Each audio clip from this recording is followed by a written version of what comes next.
Hello and welcome to my kitchen. My name is Krisi and today we are going Tex-Mex in my 20-minute dinner series, and we are making this crave-worthy chicken taquito recipe. It is so easy and flavorful and crispy, and we're gonna dunk those in some creamy avocado dip that is delicious. It is an easy weeknight family favorite. And not only that, we have football season coming up, and I don't know whether you're a football fan or not. Either way, you're probably a fan of game day snacks, and this would be a great option. I don't know about you, but I'm hungry and I want some taquitos. So let's get this going. I'm gonna turn my pan on to medium-high heat, and I'm gonna start cutting my onion. And I cut through the north and south pole, just directly through there first. Put that aside. And you know, there's probably a lot of ways to cut an onion, but this is my favorite, easiest way to get that onion chopped really fast and really quick. I'm gonna leave this root end intact. We're not gonna cut through that. I'm gonna take the tip of my knife and I'm gonna go along those ribs without cutting through the end. Just leave that bulb intact, but cut through the opposite pole all the way. So just go all the way around through those onion ribs. And now, and look, let me just show you real quick. Here's how I hold my knife. I hug this neck right here with my thumb and my second finger. And to do this particular skill, I put my finger along the top of the knife just to keep it steady. So now we're gonna go opposite direction through the middle of the onion, and I'm gonna hold it with kind of like claw fingers so that those ribs we cut stay together. So go not all the way through, go through and stop before you go through that root end. And then I kind of come on top of the onion and do another horizontal cut. Now, I hold my knife the normal way where I'm hugging it with all my fingers there and go down through the knife to chop it. You already have those slits going both ways, and then you cut down into the onion and it's easy chop.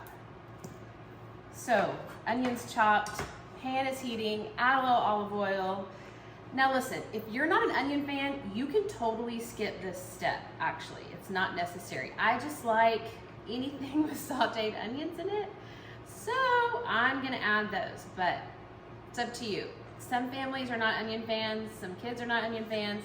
These will be sauteed, so you won't really notice them. Sometimes I go across that to just give it a really good dice. Speaking of not noticing the onions, the smaller they are, the less they will be noticed by those who are not huge fans. But this is so good, and it's gonna be wrapped in cheese and seasoned chicken meat and dipped in an amazing dip that I doubt anyone will really notice those onions. But again, this is an optional step. It would save you like maybe 4 or 5 minutes if you did not do it. So that's another reason to skip that. Some nights you just can't chop. Now I'm gonna add those in.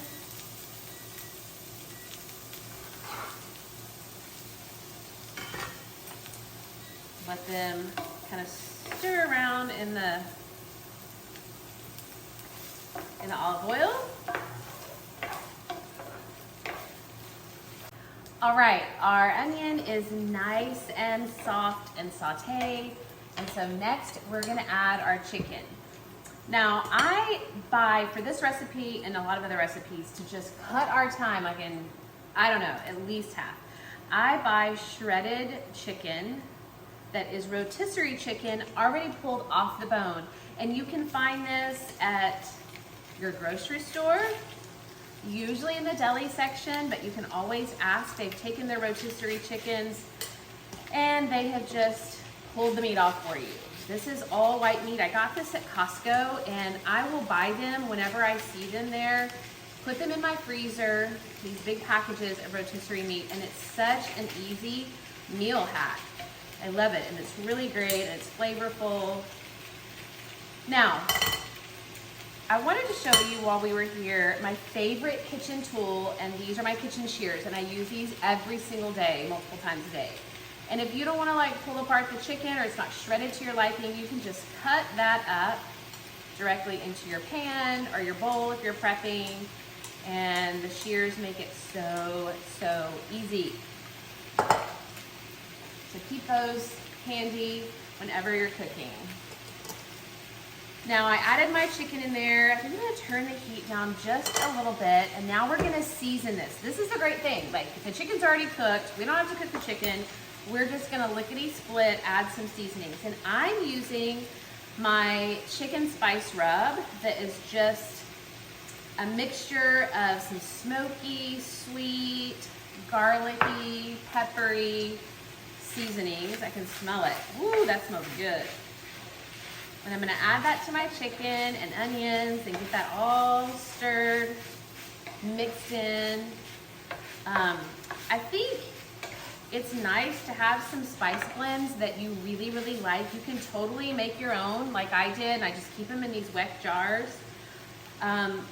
It's more economical that way. You can put as much salt or as little salt as you like, so there are a lot of benefits to that. And that'll last months. I keep that on hand and I use it in eggs. It's great if you want to add it to like sour cream and make kind of like a smoky, paprika-y, chili powder dip. That's an easy game day dip also. Serve it with tortilla chips. I obviously use it on chicken. You can use it on raw chicken too. We will sprinkle it on chicken breasts and let it sit for a few minutes, and then put those in the skillet, and that's really yummy. So I just kind of break up the chicken as I go and let it kind of just get incorporated, because you're not having to cook the chicken. So I'm gonna turn it down, and we're gonna do what I highly recommend anytime you're cooking. What is that? We gotta taste our food. Always, because we need to know if there's enough seasoning, not enough seasoning, how we're doing. And it is the benefit of being the one who's making dinner. So,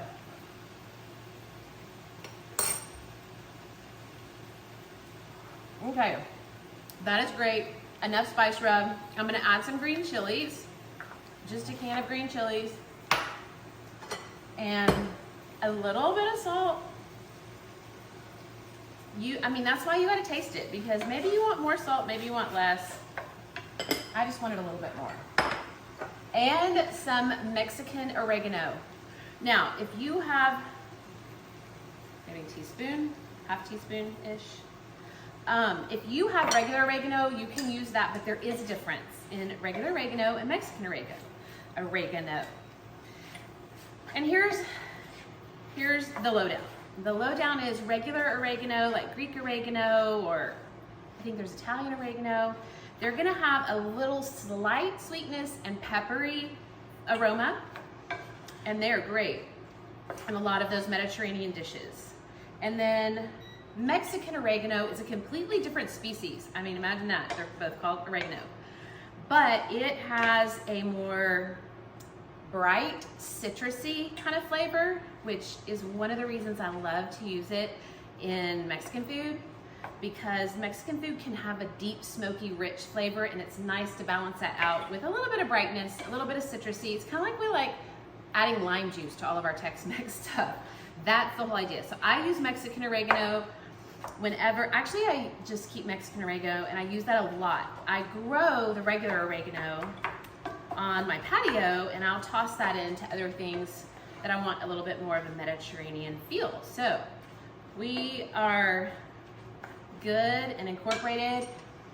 And you know, I gotta do one more taste, because I just added that oregano. I just wanna make sure that we're good. That changed the whole thing. So good, love it. All right, filling is done. Our filling is set aside to cool a little bit, because we're gonna need to use our fingers and we don't want it burning hot. In the meantime, I have heated up our tortillas in the microwave for like a minute. depending on your microwave, because you want them to be pliable. And I'm using both gluten-free, the Siete brand almond flour tortillas, which I love. And we're gonna lay those out on a sheet pan. Anyway, I'm using the gluten-free and I'm also using regular flour tortillas. So choose what works best for your family. For us, it's good to have a little bit of variety. I will also be serving these at something we're hosting tonight, so I want to have options for people. And then this is your dream hack for tortillas. You know, tortillas are awesome and wonderful, but seasoned tortillas are even better. So I just drizzle a little bit of olive oil on one side of my tortillas. Anytime I'm making like taquitos or tacos, you could do it with quesadillas, but especially when you're doing crispy things. And then I rub that olive oil in, and we're gonna use my chicken spice rub that we just used for the filling and sprinkle that on top of that olive oil. Now, I have experimented with all kinds of seasonings for my tacos, and I just play around with it and I use different ones. This works great, but I would even mix and match. Now we gotta flip those over because that's the outside of our taquito. It's nice and seasoned, and it's gonna be crispy and delicious. But I've also used some other spice rubs. There's one that I will link for y'all that I get from the Spice House, and it is called Gateway to the North, and it's so good. It has a little bit of like a garlic maple flavor, and that paired with, you know, a tortilla or a taco is a really, really cool combination that I just discovered through like playing around with things. But find your favorite taco seasoning or flavor or spice blend and season the outside of your taco shells. Okay, time to fill our tortillas. I have some shredded cheese here, so I'm just gonna put a couple of tablespoons down the middle of the tortilla, and depending on the size of your tortilla, like, I don't know, 1.5 to 2 to 3 tablespoons, you know, you do you, and put however much cheese that you like. Sometimes I make them without cheese for, like, you know, people who cannot have dairy, and they're still good. They're still yummy because our dip really adds a layer to that. Now, I wanted to talk about cheese just for a minute while I am looking for my tongs. Where did they go? Okay, so here's my thing about cheese. I'm just gonna add some of this chicken filling while we're talking about cheese. I am not a huge fan of pre-shredded cheese at the grocery store. Now, listen, I'm also someone who feels like we can't just live by rules. You know, we need to be flexible. And in a pinch, if you have to do shredded cheese, do it. But in general, as a general rule, I buy block cheese and I have it shredded at my deli counter, or I use my food processor and I shred a bunch at once and I store it in these storage containers, like to-go containers that you get at like the Chinese takeout. And I get these from Amazon, and I store this in my fridge and just label it. We go through cheese a lot, so that, you know, is great, doesn't last long. You can even freeze it. Cheese freezes really well, by the way. So the thing about pre-shredded cheese, unfortunately, is manufacturers have to coat it with something. And there's additives and preservatives and cellulose, which is, yeah, wood pulp, but anyway, it's just not great for us. And it also inhibits the flavor and the melting ability. So as a general rule, I'm gonna shred my own cheese and just have that on hand. But like I said, be flexible. Don't beat yourself up over that. Okay, filled to the brim, and now we're gonna roll these. So you kind of have to squeeze them in, tuck them in there in that little tortilla, roll it as tight as you can, and then I'm gonna leave it seam side down, and I kind of press it to hold it. This is where microwaving your tortillas is really important, because you want them to be pliable or else they will start to break. And if they do, like, no big deal. You're still gonna eat it and love it. But if they can stay intact, it's much nicer. So I'm gonna roll these up, and your hands are gonna get messy. Like, just don't fret it. It's worth it because the seasoning is so good. It's so yummy. And then sometimes, if I have the time, I'll take a little bit of that filling and I'll just tuck it in the ends of my tortilla. Ooh, it's kind of warm.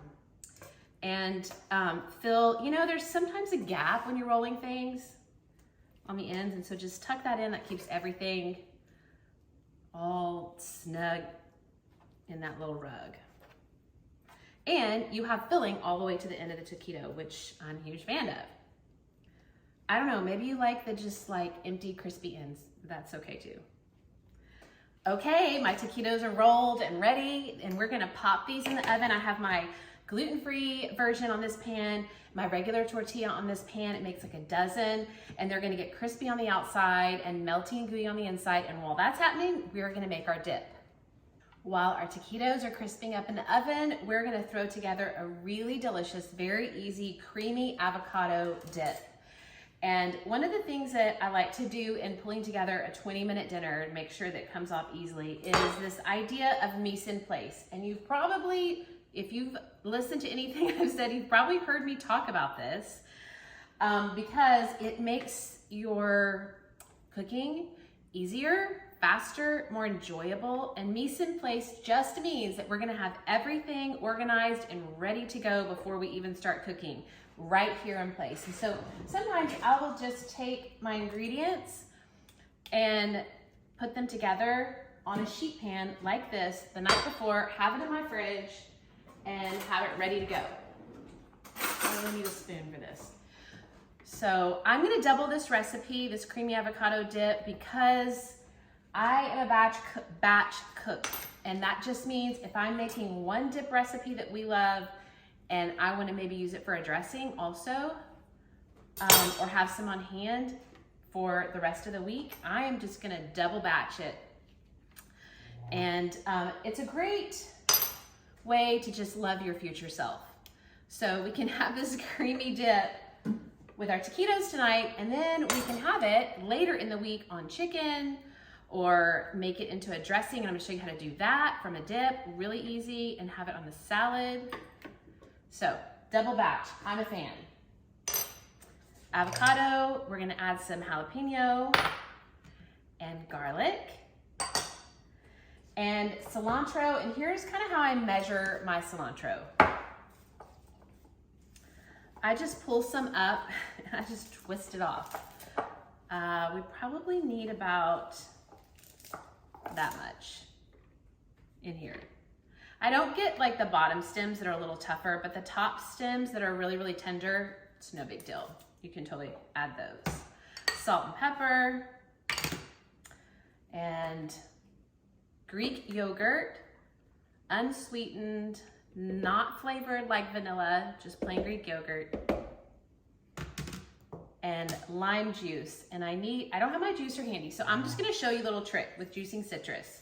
If you don't have a juicer, if you have a juicer, great. If not, juice it and then take your citrus and turn it wrong side out, and then run your fingers along the inside that's now outside, and look at all the rest of the juice that comes out.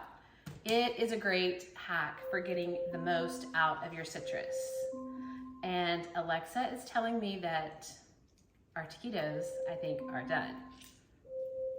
So let me go grab those.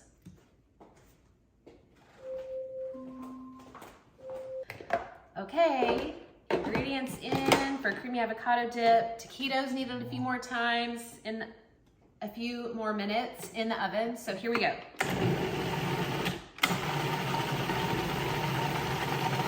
Just turn that on and get it going until it's creamy and smooth and all incorporated.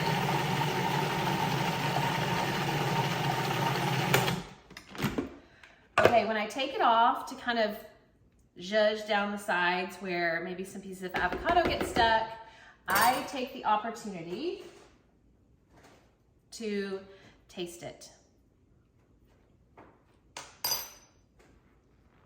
Okay, that's really good. I'm good. I don't need to add anything, but that's where you would add more seasoning or lime juice and then finish it off. Now I'm gonna add, to get it a little bit smoother, some almond milk. And you can use whatever milk of choice you have. And I'm just gonna pour some in through the tube. Going.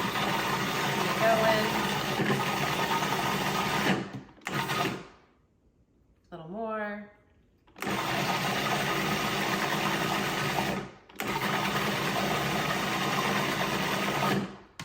Now, it's important to taste again because I just thinned it out, so I want to make sure there's enough seasoning.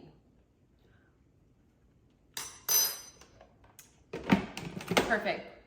Last spin. There we go. Our dip is done. Our taquitos are almost finished, and we're about ready. Here's a hack you want to know. We have finished our dip. Our taquitos are ready. But I'm gonna take some of my dip and use it for these taquitos and keep some of it inside my food processor. So I'll put some in one of these little weck jars that we'll use as a dip, and I keep maybe about half, a little less than half in there. Here's the trick. Hopefully putting my blade back in there is not gonna haunt me, because we're gonna take what's left in there and we're gonna make it into a dressing. And that's all we do is turn it on and add more milk until it's dressing consistency.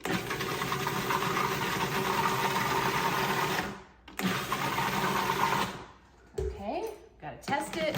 Now, the only thing about this is a great hack to use for any dip and any dressing is you're gonna have to add more seasoning. So I still need it a little bit thinner. I'm gonna keep adding a little bit of milk.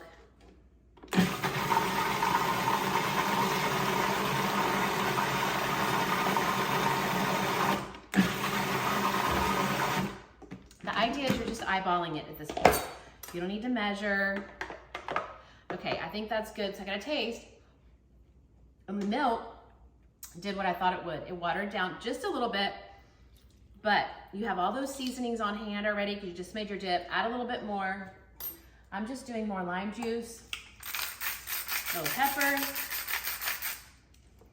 and some salt. You don't really need to add all the things, but seasonings for sure.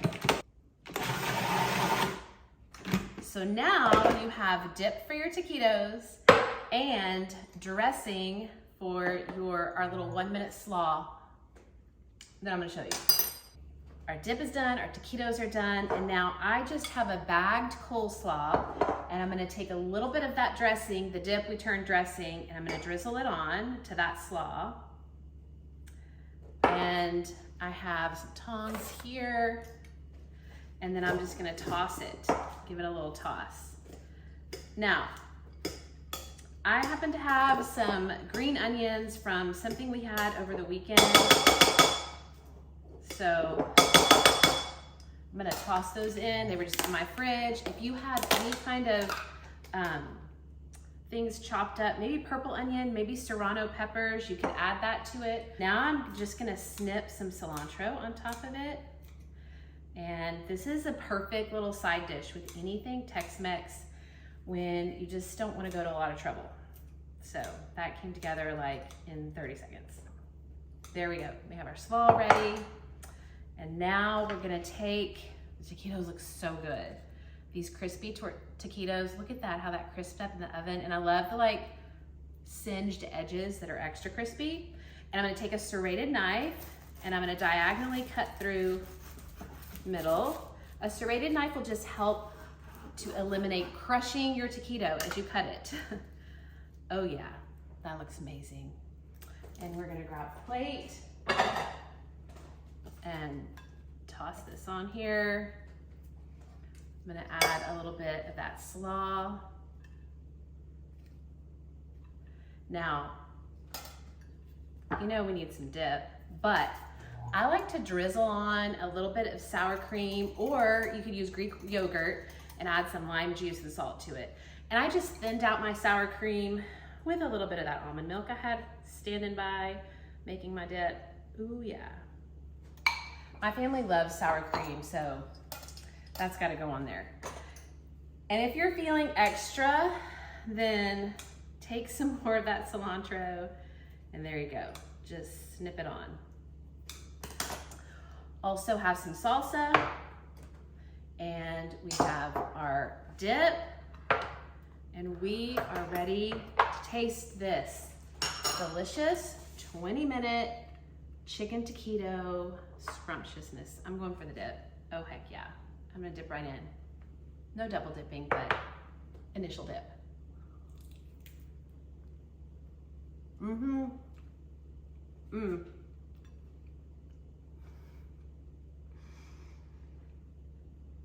That is amazing. That is so good. You will never, ever want to buy a frozen store-bought taquito again. Happy Tex-Mex 20-minute dinner, taquito night, family favorite, game day munchie. Y'all enjoy.